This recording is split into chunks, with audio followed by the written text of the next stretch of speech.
Hello and welcome to W S cube tech. मैं हूं BK Singh और आज इस मैटलैब के वीडियो में हम देखने वाले हैं स्विच केस स्टेटमेंट के बारे में। तो सबसे पहले देख लेते हैं कि स्विच केस स्टेटमेंट होता क्या है और इसका सिंटैक्स क्या है और इसको हम कैसे स्टेटमेंट वाइज एग्जीक्यूट करते हैं वन बाय वन। तो चलिए ये देख लीजिए। It evaluates an expression and choose to execute one of the several groups of statement. यानी अगर हमारे पास मल्टीपल स्टेटमेंट्स हो, उस मल्टीपल स्टेटमेंट्स में से जो हमारे पास स्विच के अंदर हमने जो एक्सप्रेशन दिया हुआ है या जो केस दिया हुआ है उसी स्टेटमेंट को सिर्फ एग्जीक्यूट करेगा। तो चलिए इसका सिंटेक्स देख लेते हैं। तो सिंटेक्स देखने के लिए हम देखेंगे यहाँ पे कि स्विच लिखा हुआ है और स्विच के बाद स्विच एक्सप्रेशन लिखना है। उस एक्सप्रेशन के बाद आपको केस स्टेटमेंट डालना है। तो ये केस स्टेटमेंट के हिसाब से जो केस स्विच एक्सप्रेशन के अंदर आएगा उससे अगर केस मैच होता है तो हमारा स्टेटमेंट एग्जीक्यूट हो जाएगा। सपोज यहाँ पे स्विच वन डाला और ये हमारे पास केस वन है, तो केस वन के अंदर क्या होगा कि केस वन सेटिस्फाई करेगा स्विच कंडीशन को, उस हिसाब से हमारा स्टेटमेंट वन एग्जीक्यूट हो जाएगा। उसी तरीके से अगर सेकंड केस के लिए मानते हैं कि ये सेकंड केस हो, तो केस एक्सप्रेशन के अकॉर्डिंग हमारा स्टेटमेंट एग्जीक्यूट हो जाएगा। अगर स्विच के अंदर हमारे पास कोई भी स्टेटमेंट जो हमने केसेस लिए हैं उन केसेस में से मैच नहीं करता, तो अदरवाइज स्टेटमेंट क्या होगा, हमारा एग्जीक्यूट हो जाएगा। तो इस टाइप से क्या होगा कि matching of the cases with the switch case, अगर ये होता है कंडीशन तो वो पर्टिकुलर केस एग्जीक्यूट हो जाएगा, अदरवाइज वाला जो स्टेटमेंट होगा वो हमारा एग्जीक्यूट होगा। तो चलिए यहाँ पे एक एग्जांपल लेते हैं। उस एग्जांपल से हम समझेंगे कि स्विच जो स्टेटमेंट है उस वो कैसे वर्क करता है और हम कैसे इनपुट देते हैं और उस हिसाब से अलग अलग केसेस में हम अलग अलग सेलेक्शंस कैसे करते हैं और हमारे स्टेटमेंट के अकॉर्डिंग हमारा एग्जीक्यूशन कैसा होता है। तो चलिए मैं यहाँ पे एक यूज़र से इनपुट कराऊंगा। तो यूज़र से इनपुट कराने के लिए हम एक वेरिएबल ले लेते हैं n, और उसको हम यूज़र से इनपुट कराने के लिए जो कमांड ले रहे हैं वो इनपुट कमांड ले रहे हैं। और फिर यहाँ पे हम कमेंट लाइन में लिख देंगे एंटर अ नंबर। तो एंटर अ नंबर लिखते ही हमारे पास क्या आ जाएगा कि ये एज एन इनपुट हो गया जो यूज़र हमें रन टाइम पे प्रोवाइड करेगा। उस रन टाइम की वैल्यू पे, यानी जो भी यूज़र प्रोवाइड करेगा रन टाइम पे एंटर अ नंबर, वो हमारा एन के अंदर असाइन हो जाएगा। और इस एन पे अब हम स्विच केस स्टेटमेंट लगाएंगे। तो चलिए स्विच केस स्टेटमेंट लगाने के लिए यहाँ पे देखिए स्विच और इसका एक्सप्रेशन लिखना है। तो मैं यहाँ पे सिंपल सा स्विच लिख देता हूँ। स्विच लिख दिया और उसके बाद हमें एक्सप्रेशन लेना है। तो एक्सप्रेशन किस पे लगाना है, एन की वैल्यू पे। तो मैं यहाँ पे एन ले लेता हूँ। उसके बाद हमें केसेस लिखने पड़ेंगे। तो केसेस के लिए हम डायरेक्टली लिख सकते हैं केस वन। तो केस वन अगर इनपुट हमारे पास वन आता है तो हमारे पास क्या एग्जीक्यूट होगा। तो सपोज मैं सीक्वेंस में ले लेता हूँ -1 1 और 0 के हिसाब से। तो चलिए सबसे पहले मैं केस -1 ले लेता हूँ ताकि जस्ट आइडेंटिफिकेशन हो जाए कि हम क्या एंटर कर रहे हैं और उस हिसाब से हमारा क्या स्टेटमेंट एग्जीक्यूट हो रहा है। तो सबसे पहले देखिए केस -1 लेता हूँ, ये क्या रिप्रेजेंट करेगा कि हमारा नेगेटिव वैल्यू। तो चलिए केस -1 के अंदर हमें क्या डिस्प्ले कराना है, तो उसके लिए कमांड लिख दिया हमने डिस्प नेगेटिव ऑफ 1। तो ये हमारा क्या हो जाएगा कि जब भी अगर हम -1 डालते हैं तो ये जस्ट रिप्रेजेंट कर देगा कि it is a negative of 1 इस केस के अंदर जाके। सिमिलरली अगर मैं केस दूसरा लेता हूँ तो यहाँ पे देखिए मैं लिख देता हूँ केस 2। केस 2 के अंदर हम ले रहे हैं केस 0 के अंदर वैल्यू, यानी कि अब हम अगर 0 असाइन करेंगे तो हमारे पास जो स्टेटमेंट आएगा वो क्या डिस्प्ले कराना है। तो उसके लिए हम डिस्प्ले फंक्शन यूज़ कर रहे हैं और इसके अंदर हम लिख दे रहे हैं कि 0।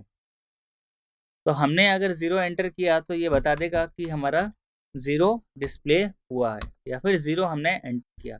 फिर जो थर्ड केस ले रहे हैं वो लिख देते हैं केस 1 या +1 के हिसाब से लिख सकते हैं ताकि हमें पता चल जाए कि इस केस के अंदर हमने 1 लिया है, वो भी पॉजिटिव के अंदर।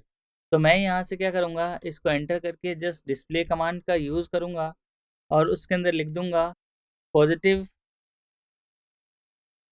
ऑफ 1 या पॉजिटिव वैल्यू ऑफ 1, और इसको सिंगल कोट के अंदर लिखना है और एंटर कर दिया, सेमीकोलन लगा दिया। तो ये हमारे तीनों केसेस हो गए।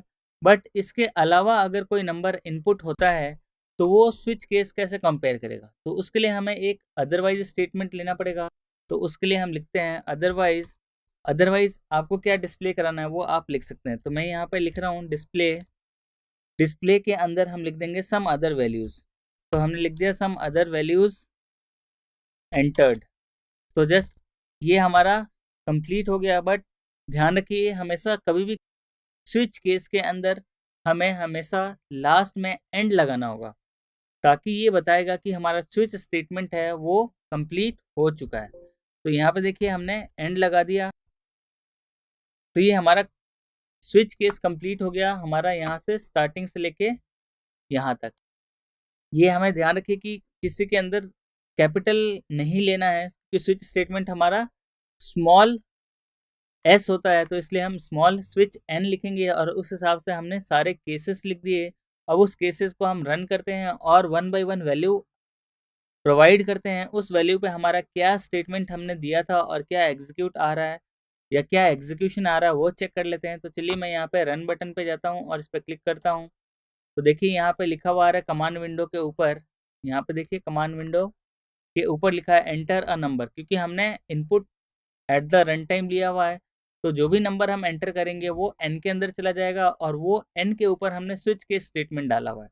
तो चलिए मैं एन को इनिशियली मैं -1 लेता हूँ और फिर एंटर करता हूँ। तो ये मैंने -1 लिख दिया और फिर एंटर किया।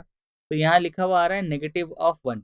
ये -1 इसलिए आ रहा है क्योंकि हमने यहाँ -1 डाला और -1 केस 1 से मैच हो गया। तो केस 1 से मैच करते ही हमारा ये डिस्प्ले हो जाएगा और ऑटोमेटिकली इस केस स्टेटमेंट से बाहर आ जाएगा।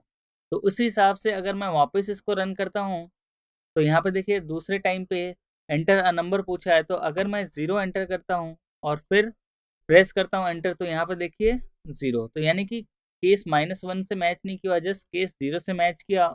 उसके अंदर जो स्टेटमेंट था उसको एग्जीक्यूट किया, वो क्या था 0। तो ये हमारे पास आया 0 और फिर इस स्विच केस से बाहर आ गया। उसी तरीके से अगर मैं तीसरा स्टेटमेंट लूँ और इसको रन करूँ और यहाँ पे मैं एंटर 1 करता हूँ और फिर देखता हूँ, तो हमारे पास आ रहा है +1, यानी कि जो हमारा केस 1 के अंदर था वो +1 था। अगर इसके अलावा अगर मैं कोई भी नंबर एंटर करता हूँ, यानी -1, 0 और 1, जो कि इन केसेस में नहीं है, तो इसके अलावा जो है वो अदरवाइज स्टेटमेंट के जो डिस्प्ले फंक्शन है या स्टेटमेंट है जो आप एग्जीक्यूट कराना चाहते हो, वो स्टेटमेंट एग्जीक्यूट हो जाएगा। तो चलिए मैं यहाँ पे एक बार CLC कमांड यूज ले लेता हूँ और फिर यहाँ पे रन करता हूँ। तो जैसे ही रन किया वापस से हमारे पास एंटर अ नंबर आया। इस बार मैं कोई भी नंबर डाल देता हूँ, सपोज 10, जो कि इस केसेस में नहीं है, यानी कि -1, 0 और 1 के अंदर नहीं है, ये 10 है। तो ये अदरवाइज स्टेटमेंट में आना चाहिए। तो अदरवाइज स्टेटमेंट के अंदर जो भी हमने डिस्प्ले कराया है वो डिस्प्ले हो जाना चाहिए। तो चलिए मैंने एंटर किया, यहाँ पे ये देखिए एंटर, यहाँ पे देखिए सम अदर वैल्यूज एंटर्ड। तो यहाँ पे जो डिस्प्ले कराया था हमने सम अदर वैल्यूज एंटर्ड, तो ये हमारा स्टेटमेंट एग्जीक्यूट हो गया। तो इस तरीके से हम स्विच केसेस लेके और एग्जीक्यूशन अपने केसेस के अकॉर्डिंग हम परफॉर्म कर सकते हैं। ये जनरली जब होता है जब हमारे पास मल्टीपल केसेस हो, उस मल्टीपल केसेस में से सिर्फ मुझे इंडिविजुअल केसेस के ऊपर कुछ ऑपरेशन परफॉर्म करने हो, तो हम वो ऑपरेशन परफॉर्म कर सकते हैं। सपोज एक अगर मुझे कैलकुलेटर डिज़ाइन करना हो, उस कैलकुलेटर के अंदर मुझे प्लस, माइनस और मल्टीप्लिकेशन एंड डिवीजन लेना हो, और स्विच केस हमें क्या रखना है कि हमें कौन सा ऑपरेशन परफॉर्म करना हो, वेदर प्लस, माइनस, डिवाइड और मल्टीप्लाई। तो उस केसेस में हम क्या करेंगे, केस ऐड के अंदर, केस सब्सट्रैक्ट के अंदर, केस मल्टीप्लाई के अंदर और केस डिवाइड, ये 4 केसेस बनाएंगे। उस एडिशन के अंदर हम क्या करेंगे, एडिशन परफॉर्म करेंगे। और उसके बाद हम क्या करेंगे, केस सेकंड के अंदर हम क्या करेंगे, परफॉर्म करेंगे सब्सट्रैक्शन। फिर केस थर्ड के अंदर अगर मल्टीप्लिकेशन लिखा है तो हम मल्टीप्लिकेशन परफॉर्म करेंगे। उस हिसाब से हम फोर्थ ऑप्शन के अंदर डिवीजन परफॉर्म करेंगे। तो ये केसेस हम अलग अलग ले सकते हैं। तो चलिए केसेस को अगर मैं नंबर से मैच करूं, तो नंबर से हम क्या कर सकते हैं कि इसी केस में चेंज करके हम ये जो कैलकुलेशन है वो अप्लाई कर सकते हैं। तो चलिए मैं इसी केस के अंदर या नया फाइल ले लेता हूँ, उसके अंदर मैं addition, subtraction, multiplication and division सारे परफॉर्म करूंगा। तो चलिए मैंने ये code as it is copy कर लिया। जो नेक्स्ट फाइल में ले लेते हैं, तो नेक्स्ट फाइल लिया हमने, उसको सेव कर देते हैं Ctrl+S से। Just simple calculator addition, subtraction, multiplication and division perform करने वाले हैं यूजिंग स्विच स्टेटमेंट। तो देखिए हमने फाइल का नाम दे दिया CALC1 और सेव कर दिया, और जो हमारा जो फाइल है CALC1.m, इसके अंदर हमने जो कोड लिखा था उसको पेस्ट कर दिया। अब इसके अंदर हम एंटर अब हम करेंगे कि हमें क्या करना है कि addition, subtraction, division and multiplication perform करना है। तो इसके लिए देखिए मैं सिंपल सा लिख रहा हूँ यहाँ पे कैलकुलेटर ऑपरेशन। तो यहाँ पे देखिए हमने इनपुट लिया है n। अब हमें इनपुट के हिसाब से 1 2 3 4 केसेस में क्या करना है तो वो देखते हैं। तो मैं यहाँ पे केस 1 ले रहा हूँ, यहाँ पे ले रहा हूँ केस 2, यहाँ पे ले रहा हूँ केस 3, और जो नेक्स्ट है एक और केस ले रहे हैं वो हो जाएगा हमारे पास केस 4। तो ये 4 केसेस ले लिए। केस 4 के अंदर अब हम क्या करेंगे कि डिवीजन परफॉर्म करेंगे। तो देखिए अभी तक हमने सिर्फ ये सारी वैल्यूज़ को डिलीट कर देते हैं क्योंकि ये हमारे काम की चीज़ें नहीं है अभी, क्योंकि हम जब अब नया वैल्यू असाइन करेंगे तो उस हिसाब से इस स्टेटमेंट को लिखेंगे। तो चलिए यहाँ पे सबके अंदर देखिए सेम ऑपरेशन है, और ऑलमोस्ट हमने 4 केसेस ले लिए। अब चारों केसेस के अलावा हमने एक अदरवाइज स्टेटमेंट भी लिया हुआ है।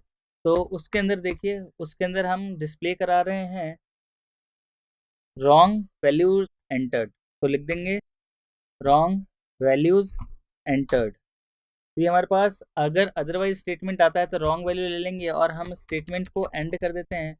अब हमने सिर्फ क्या किया, हमने सिर्फ स्विच स्टेटमेंट का जस्ट असाइनमेंट यानी कि स्विच केस के केसेस लिए हैं और एक्सप्रेशंस लिए हैं। अभी एक्सप्रेशन में क्या ऑपरेशन परफॉर्म करना है वो हमने नहीं लिया है। तो चलिए मैं यहाँ पे ले रहा हूँ वैल्यूज़ पहले ले लेता हूँ। तो वैल्यूज़ मैं ए ले लेता हूँ और बी ले लेता हूँ। तो ए की वैल्यू मैं लेता हूँ सपोज 10 और बी की वैल्यू लेता हूँ मैं 5। जस्ट सिंपल वैल्यूज़ लिए हैं ताकि कैलकुलेशन में हमें समझ में आ जाए और आप लोग केस स्टेटमेंट को परफॉर्म कर सकें। तो चलिए केस 1 के अंदर जो हम एक वेरिएबल और ले लेते हैं सी, जिसको हम असाइन कर देते हैं इनिशियली 0, और जब हमारा फर्स्ट केस आए तो डिस्प्ले हम कर देते हैं एडिशन, क्योंकि हम इसके अंदर एडिशन परफॉर्म करने वाले हैं। और जो स्टेटमेंट लिख देते हैं वो क्या आ जाएगा हमारे पास ए प्लस बी। तो हम एग्जीक्यूट करते हैं C equals to A plus B और यहाँ एंटर कर देते हैं। तो ये हमारे पास जो सी की वैल्यू है वो आउटपुट में आ जाएगी। तो चलिए मैं आउटपुट पे लाने के लिए यहाँ पे सेमीकोलन हटा देता हूँ ताकि रन टाइम पे ही हमारा एग्जीक्यूशन भी हो जाए। अब सेकंड केस के अंदर हम अज्यूम कर रहे हैं या ले रहे हैं कि हमें हमारा क्या होना चाहिए सब्सट्रैक्शन। तो सब्सट्रैक्शन ले लेते हैं यहाँ पे। सब्सट्रैक्शन किसका होना चाहिए, सी के अंदर ही वैल्यू आनी चाहिए, लेकिन हमारे पास ए माइनस बी आना चाहिए। तो ए माइनस बी कर दिया हमने। तो सब्सट्रैक्शन के अंदर ए माइनस बी परफॉर्म हो रहा है। उसी के बाद हम केस थर्ड के अंदर मल्टीप्लिकेशन ले ले रहे हैं। तो मल्टीप्लिकेशन लिख देते हैं। तो मल्टीप्लिकेशन लिख दिया और इसका जो डेफिनेशन है वो डिफाइन कर देते हैं। तो C equals to A into B. A into B हमारे पास ऑपरेशन परफॉर्म होके आ जाएगा। आप चाहे तो ब्रैकेट लगाएं या चाहे तो नहीं लगाएं, क्योंकि ये सिंगल एलिमेंट वैल्यू है या सिंगल वैल्यू है तो मल्टीप्लिकेशन परफॉर्म हो जाएगा। केस 4 के अंदर हम डिवीजन ले रहे हैं तो यहाँ पर लिख देते हैं डिवीजन, और इसके अंदर हम क्या कर रहे हैं operation C equals to A by B कर देते हैं। तो ए बाई बी करने से क्या होगा कि ये डिवाइड होके आ जाएगा। तो ये हमारे पास 4 केसेस आ गए। उसके अलावा अगर कोई केसेस आता है तो वो रॉन्ग वैल्यूज़ एंटर हम आउटपुट में दे देंगे। तो चलिए यहाँ से सेमीकोलन हटा देता हूँ और यहाँ से भी सेमीकोलन हटा देता हूँ, ताकि जब भी हम ऑपरेशन या नंबर सेलेक्ट करें तो उस हिसाब से हमारा आउटपुट में कैलकुलेट होके पहले ही आ जाए कि एडिशन, सब्सट्रैक्शन, मल्टीप्लिकेशन या फिर डिवीजन है। तो चलिए मैं यहाँ पे एक CLC और clear all close all command ले लेता हूँ, ताकि हर बार जो हमारे पास स्टेटमेंट आए वो नया नया आए।